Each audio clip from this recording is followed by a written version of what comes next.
Welcome back to the channel. Today we're going to be talking about North Carolina, the Tar Heel state. So North Carolina has its name because of King Charles I of England. It was named Carolina, which comes from Carolus, which is the Latin version of the name Charles. So there you go. Settled by the English colonists, 17th century, they named it that way because they were showing their loyalty to the British Crown. North Carolina and South Carolina were later split from the Carolina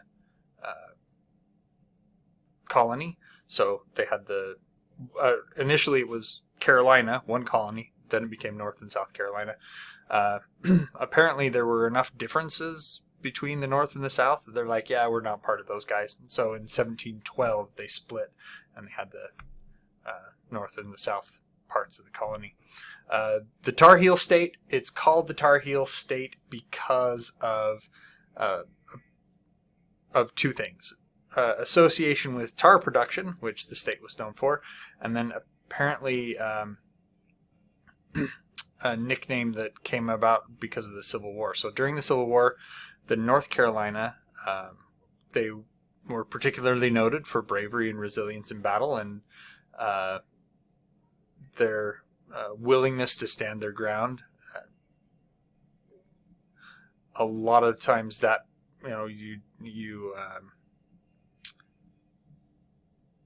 because of that, it gave rise to the Tar Heels, because tar would stick to the heel of your shoe, I guess. So anyway, they continued producing tar, pitch, and turpentine throughout the history of their state, and so because it was that really valuable resource, it then became the nickname of the state, the Tar Heels. So there you go. Brief history of, or not brief history, this fact sheet here. Boy, I am really out of it today. Anyway, statehood, November 21st, 1789, making it the 12th state to join the Union. It is one of the 13 original colonies, the first 13 colonies that made it the first 13 states, so it's one of them. The capital is Raleigh. Population 10.6 million, making it the 9th most populous state, so pretty population dense there. Area 53,819 miles squared, or 139,390 kilometers squared, making it the 28th largest state. Largest cities are Charlotte, Raleigh, Greensboro, and Durham. So, brief history of North Carolina.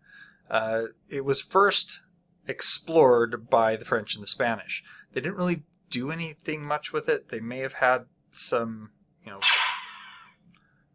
I shouldn't say settlements, encampments maybe is a better word for it, along the coast, but it wasn't until 1585 when the English came in.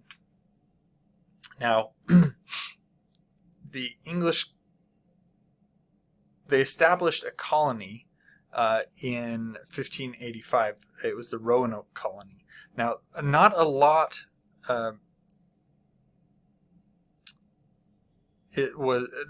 happened here because of the Roanoke colony. As I said, it was established in 1585, but it became known as the Lost Colony. So Sir Walter Raleigh sponsored the expedition, and it was led by a Sir Ralph Lane. They tried to colonize. There were a lot of things that were going on that were problems for the colonists, and so they sent supplies, and in 1587, John White later went back to bring the supplies in, and they found nothing there. No, let's see. Okay, so he came, brought some supplies, then he returned to England. There was a delay. He couldn't get back to the colony because of the Anglo-Spanish War. He finally returned in 1590, but the entire colony was gone. There was nothing there. There was only one clue, the word Croatoan. It was carved on a tree.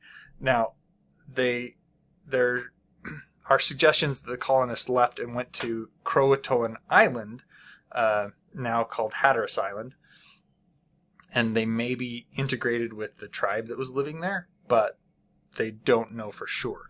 So it wasn't until 1653 that they returned, and they were actually able to make a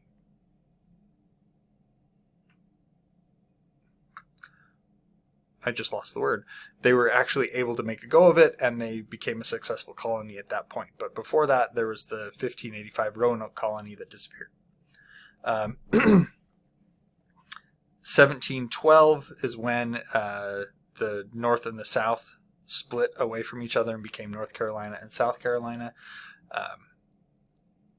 American Revolution happened. There were several key battles. The Halifax Resolves were adopted in 1776, which were part of the impetus for the United States declaring independence from Britain at the time.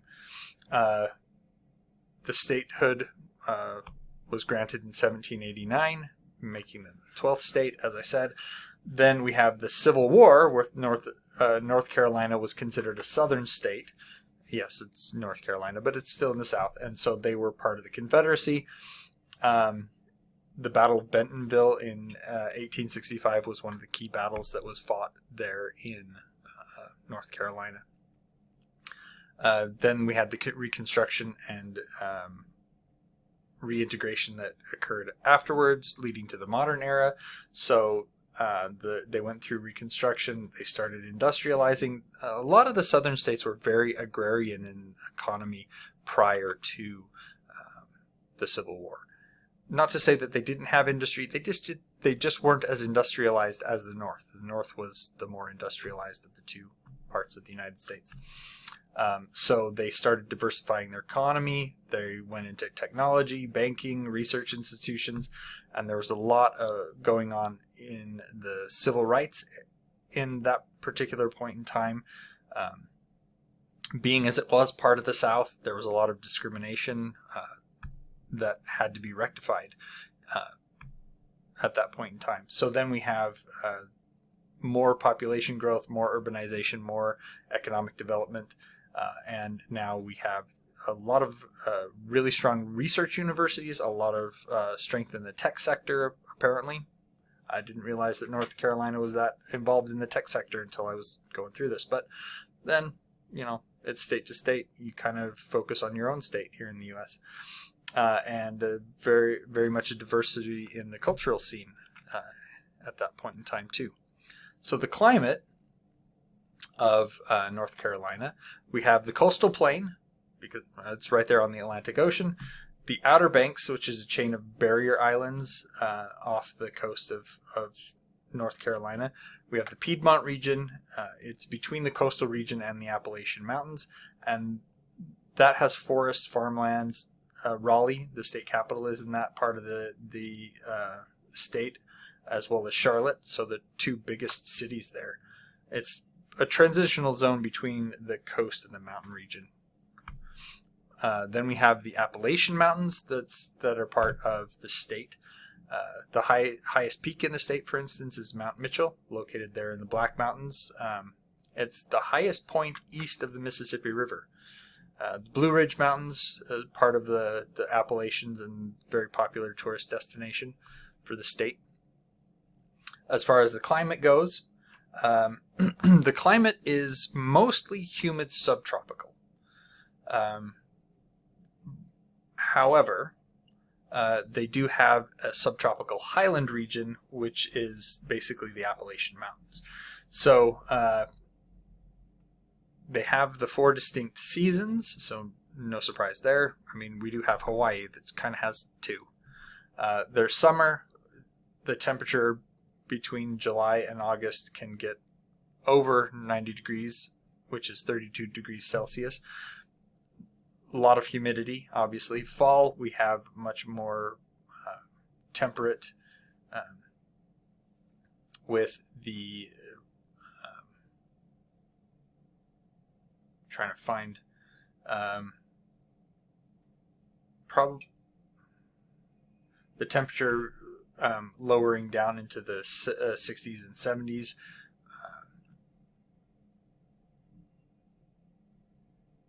Which means it's going down into the teens and the 20s. No, basically mid 20s, the 20s area there. Then we have winter. The mountain Appalachians obviously receive more snow than the coastal regions, and then we have the winter 40s and 50s for the most part, so 4 to 15 degrees Celsius, and then back into the spring where it kind of is getting up into the 70s again.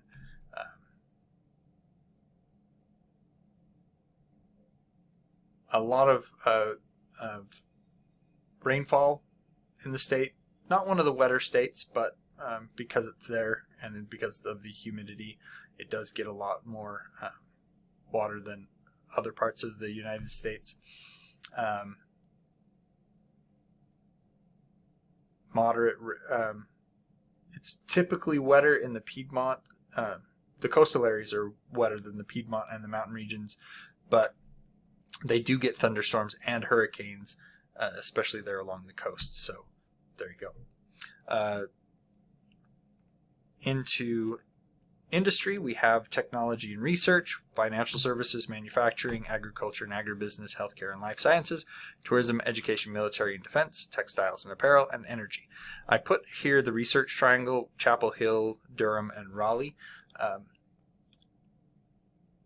This is the the three major research universities in North Carolina. We have North Carolina State University in Raleigh, we have Duke University in Durham, and we have the University of North Carolina at Chapel Hill. And those make up the research triangle. There's actually a research there. It's called Research Triangle Park. It's located between the three anchor cities, and it's the largest research park in the United States. And a lot of tech companies have have locations there. So in the technology sector, IBM, Cisco Systems, SAS Institute, GlaxoSmithKline. In the financial, we have Bank of America, Wells Fargo, Truist Financial Corporation. Down into the manufacturing, Boeing, Siemens, Corning, Meritor, Spirit Aerosystems. Onto healthcare, Smithfield. Nope, I went past it. Manufacturing. Oh, I missed that one. We'll come. Let's see. I will see if I can find some information real quick. I thought I had that.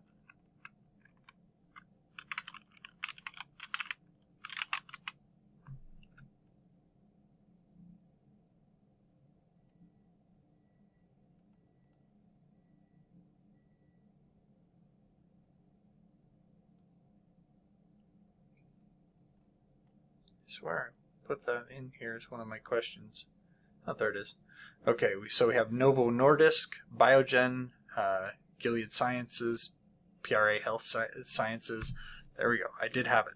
I think I got it out of order here. Yes, I did, because I put the agriculture and agribusiness first, and then no, it's in the right order. Agriculture, agribusiness. I don't know. Seriously, today is a weird day. So we have Smithfield Foods, Tyson Foods, Mount Air Farms, Purdue Farms. Then we get into the healthcare. Then we get into the, we're going to skip tourism as per usual. Go into education, University of North Carolina, Duke, North Carolina State University, Wake Forest, East Carolina University. There's a lot there. Military and defense, Fort Bragg, Camp Lejeune, Seymour Johnson Air Force Base, Marine Corps Air Station Cherry Point. There's more than just that. We have the L3 Harris, Bay Systems, Honeywell Aerospace, but obviously we have the military first there. Textiles, Hanes Brand, VF Corporation, Gildan Activewear, Fruit of the Loom, Burlington, and then energy. Duke Energy, Dominion Energy, Piedmont Natural Gas, NextEra. There's a lot of them there. There we go. So that is the North Carolina industry in a nutshell. Tourism, lots of beaches. It's right there on the Atlantic Ocean. So Wrightsville Beach, Carolina Beach, Emerald Isle, Outer Banks, a lot of those things. Blue Ridge Parkway. I put this in here because apparently this is known as America's favorite drive. A lot of great views apparently of the Appalachian Mountains. There's drives, hiking, overlooks, visitor centers, the whole works. Outdoor activities. So there's the Great Smoky Mountains Natural Park. There's Nantahala National Forest, the Uwharrie National Forest, Pisgah National Forest. So they have hiking, mountain biking, rock climbing, whitewater rafting, all sorts of stuff there.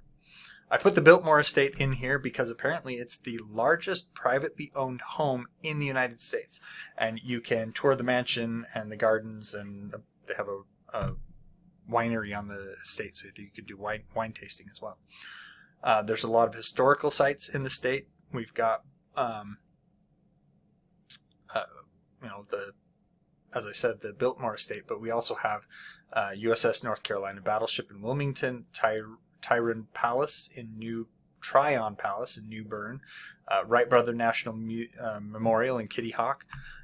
So a lot of stuff going on here.